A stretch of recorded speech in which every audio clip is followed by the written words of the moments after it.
Okay, ladies and gentlemen, distinguished guests, now we move on to the second Pocket Talk segment. Okay, it gives me great pleasure that I introduce our esteemed speaker for our next session, a visionary leader in the world of Industrial 4.0 solutions. Okay, please join me in welcoming, he's already on stage, actually the sales manager for MPDV Malaysia Sdn Bhd, the one and only Mr. Carl Ong. Let's give him a warm round of applause, okay? Thank you so much. So I'll introduce his brief background. Carl has a background in mechanical engineering, over 10 years of experience in delivering automation and smart manufacturing solutions for the precision manufacturing industry. So Carl, your expertise is in APS FEDRA, intelligent production scheduling and finite capacity planning with AI, which is the topic for today. It's highly anticipated as we're eager to learn from your insights. The stage is now yours, and we would like to excited to embark this journey into the future of manufacturing with you. I'll pass the stage to you, Mr. Carl. All right, good afternoon, everybody. Thank you for taking the time to join our talk. So the topic for today, our APS, short form for Advanced Planning and Scheduling System. This is what we'll be touching on, where it's something to help you schedule and plan your production orders. So just in case anybody, if you need my contact into your address book, you can feel free to scan the QR code on screen and you will just have me on your phone address book. And we'll just quickly move on then. So I would like to just introduce MPDV as a solution provider first. We are a German company and we have been doing one thing only for the past 45 odd years since 1977, and that is smart factory solutions for small to large enterprises. And what we do is a off-the-shelf, configurable solution that you can quickly deploy in your production to start reaping the benefits of having an MES or APS on your production. A little bit about the MPDV group. So if you can see here in the central portion where you see the words HYDRA X, this is our main bread and butter area where we are in the discrete manufacturing environment. So you can think of productions where you have multiple BOM lists, multiple operation steps, where different parts are coming together to form an assembly. This is the area that we thrive in helping you to manage the chaos, as it were, that's in your production floor. And FEDRA is the production planning tool that we have. So what we have over the years, MPDV has grown organically, so meaning we acquire different companies. So on top you can see the company called Felton. They are involved in the process engineering side, which is covering your chemical manufacturing, your F&B, your beverages and things like that. So we have expanded with the acquisition of that company. And also for interesting notes, we even have a company called AIMS, AIMES, and what they do is AI algorithms only, and these AI algorithms are actually backing our software that we are using. And last but not least is also a consulting company where they advise on best practices. They're called Perfect Production. So for manufacturers, what are the things that they can improve on? And I would like to draw your attention to the right corner of the screen, and this is something that we pride ourselves with, that we are a very people-oriented company. We have a focus on the users, and you can see that we have over 1 million users interacting with our system daily, and to date we probably have close to 2,000 installations that are done worldwide. So we have a great expertise with people from different industries and people giving us constant feedback on our system and where we can improve on. Some other interesting facts, our founder, Dr. Julian Clatty, he's also written some books, which you see on the left here, and these publications are actually used in the university environments in Germany, where they're educating higher learning institutes on what MES is, or what are the best use cases and practices of an MES system. And we collaborate very closely with different industrial bodies. So you can see we are involved with MPMA, the Plastic Association of Malaysia. We also with AMMI, the medical parts, CIRIM, FMM. So we work closely with these institutes to provide education on what the smart factory should look like, what are the directions people can take and the steps. For some local references perhaps, you can draw your attention to the middle here, perhaps I'll go in. This is in Penang. So this is the Penang Skills Development Center. And what we have is that they have our system fully running on shop. So if it is something that you would like to see in a live environment, this is something that we can organize. We can bring you up to Penang. You can go have a walk through the shop floor and you can see the touching points that people have in manufacturing with our system.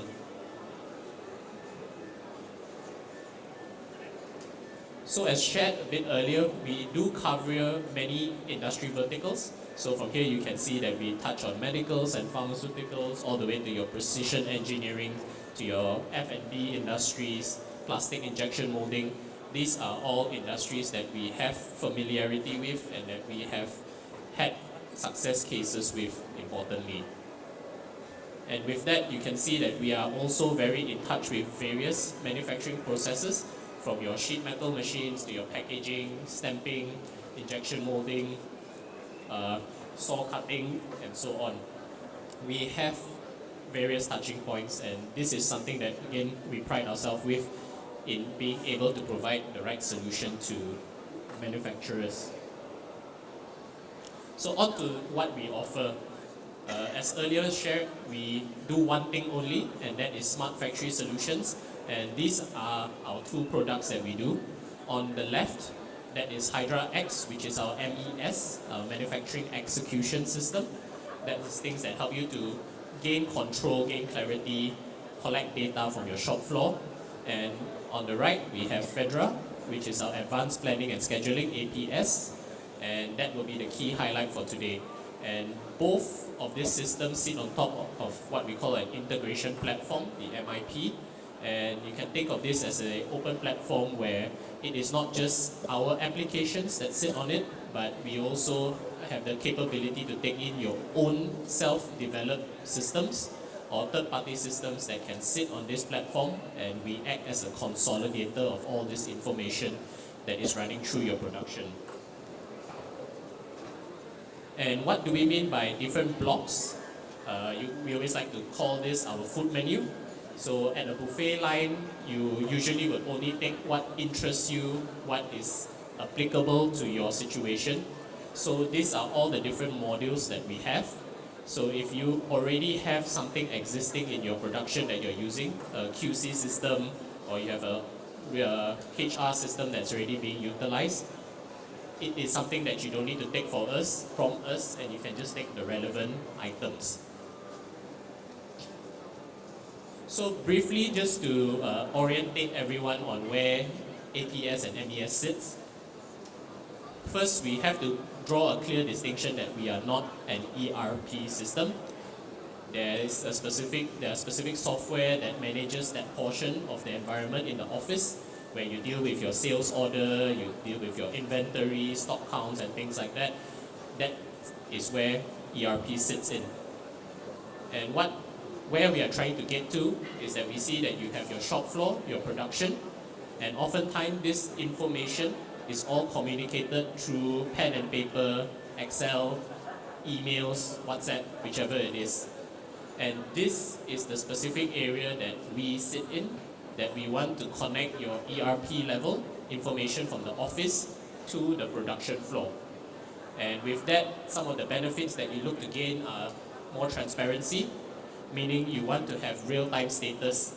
I believe most of you would be manufacturers here, and if we were to ask you at this moment, what is going on your shop floor right now? Can you find that information without having to call someone? Or how do you get that information? How long does it take you to find out where an order is in your production floor? So these are the benefits that we are looking to give. You get transparency, you can improve your efficiency, and you become agile, meaning you are able to adapt to the changes that occur. You could have a manpower shortage today, your machine could go down, unexpected mechanical failures. You want to be able to be agile and adapt to the situation on hand. So how does information flow through? Let's just run through that very briefly. So again, you have all your order information in the ERP and PLM systems that you're using. This information will be transmitted to the APS, and the important things that we take are your order IDs, your quantities, and your dates. We need to know when to start, when to end, and so on. And this information is then sent down to your shop floor worker or operators as a to-do list. They know what they have to do, they know where, when, what tools they need, so on, so on. And this can be pushed to the machine optionally, but what we are always taking is we are collecting the quantity counts, we are collecting the durations from the machine, and from there we are compressing it, we allow you to do your analytics, and we can then send a compressed upload back into the ERP if necessary. And this is how the information flow will look like in the system. So with that, I will move to FEDRA. So let's go into a bit more detail on what FEDRA does, how does it help your production, especially in the area of scheduling. But firstly, we also need to orientate everyone on the scheduling types that you have. So typically what we have or we find on the shop floor is that there's no consideration on your capacity. Meaning, do you have enough production capacity to handle the order that is being requested of you at any moment? So the first type of scheduling we see is something we call forward scheduling. And what you have here is that you have your start dates, you have your end date.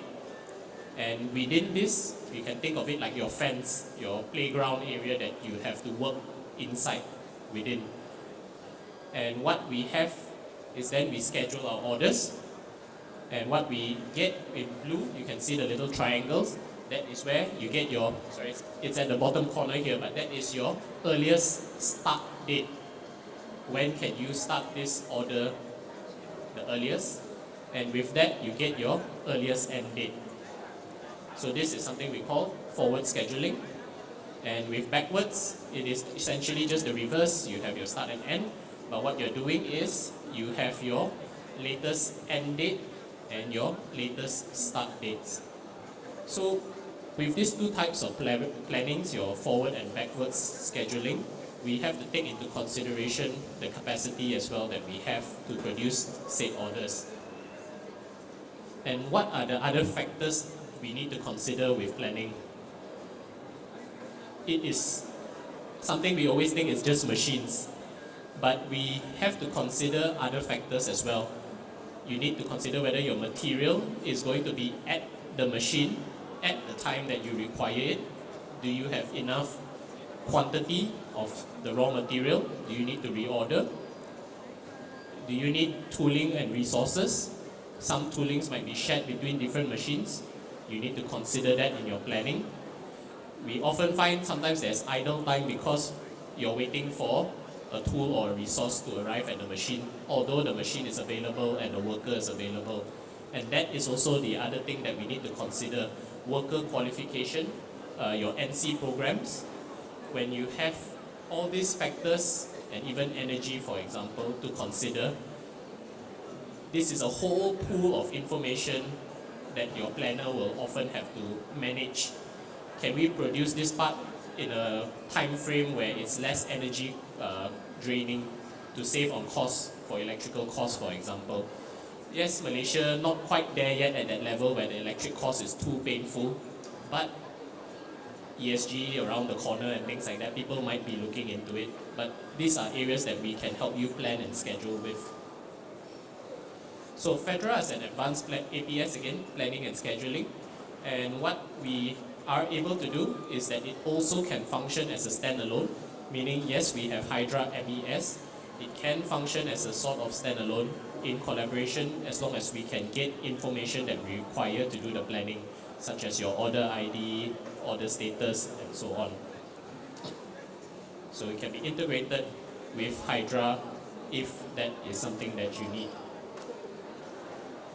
So we start off easy, with FEDRA. It doesn't need to be something where you're planning for many of your resources all at one go.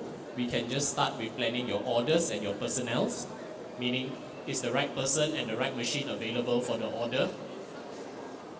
We can then move on to planning complex situations. Means you up your game a little, you're more familiar with the system, you start planning with your tools and resources. Maybe you start planning with your certain workplaces, specific machines that can be operated by specific person with the right qualifications. That can be the next level. And as we graduate, as we move on in line, you can start planning automatically.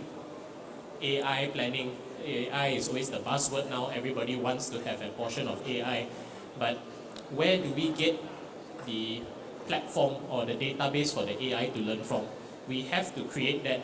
It's not like company A is going to be able to take the database of company B and it runs perfectly for their production. No, you're going to have to start somewhere, and that's why planning, when you move into automatic planning with AI, that is something that you take steps towards. It doesn't happen overnight, it takes a little bit of time. And another situation could be as businesses, for some of you might be in different locations, could be just in Malaysia with multiple locations, or you could be even in different time zones. And planning could be coming out of Malaysia or a different location. These are things that you are also able to do with FEDRA, to plan for multiple sites, time zones, locations. So a little bit on the planning logic that we have and how it compares to what we typically do. So firstly, you can see that we have sort of like a roadmap, and just follow the chart as we go along. And for each step, typically what happens, we will always choose the shortest step. So when we start an operation, you will look at, okay, this takes me 1, 3, and 20 minutes. Which one should I use? At that step, I will always use the shortest one.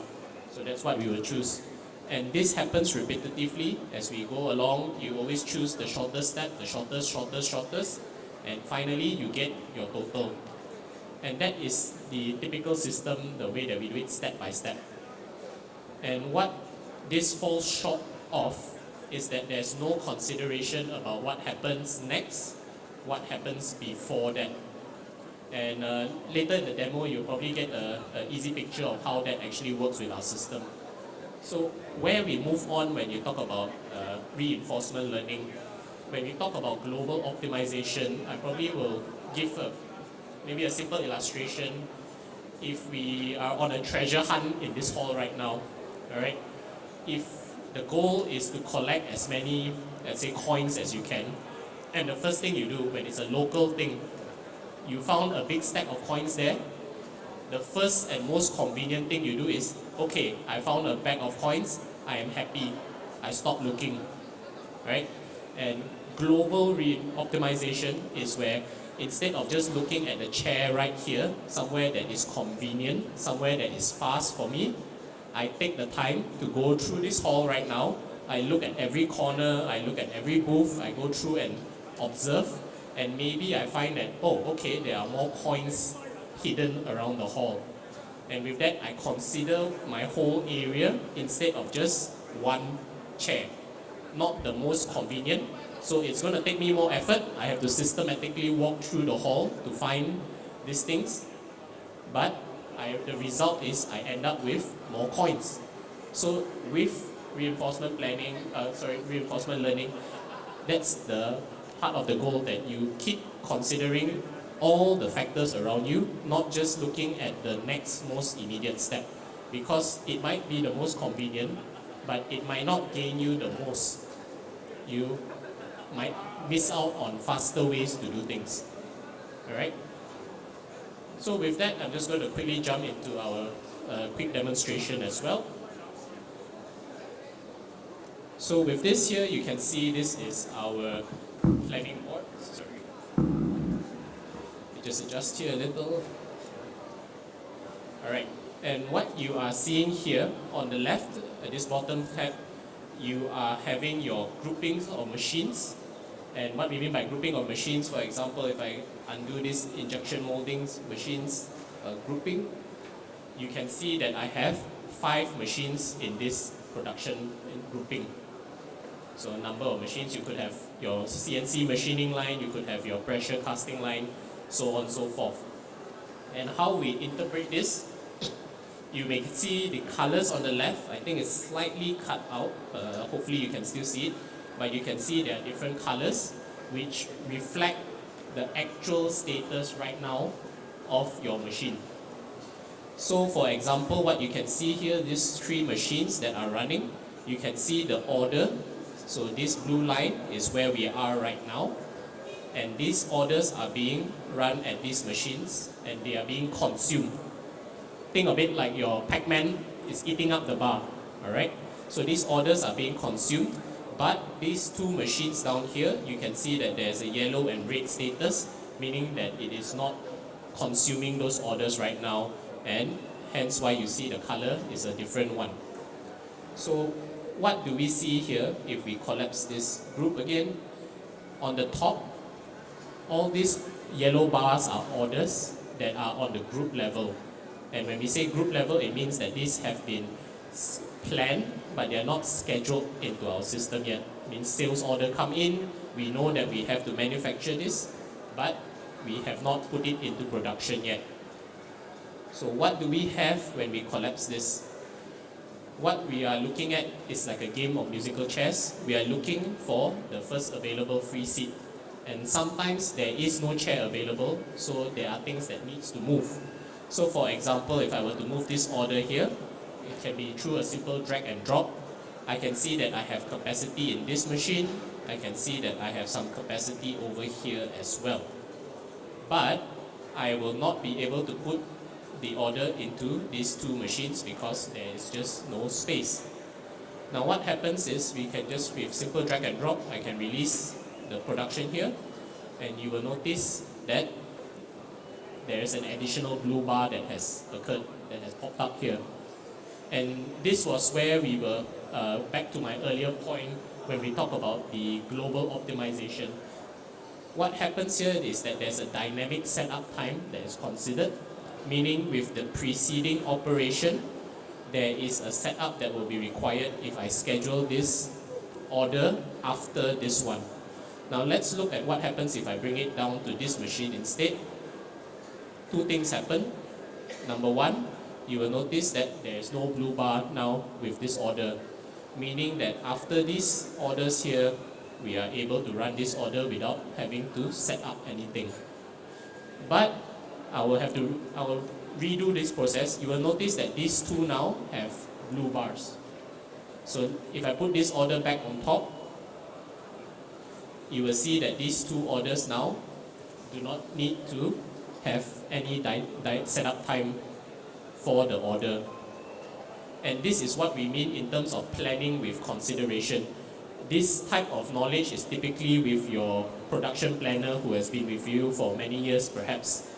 And if the person leaves, this information or this transfer is lost because the person is no longer there.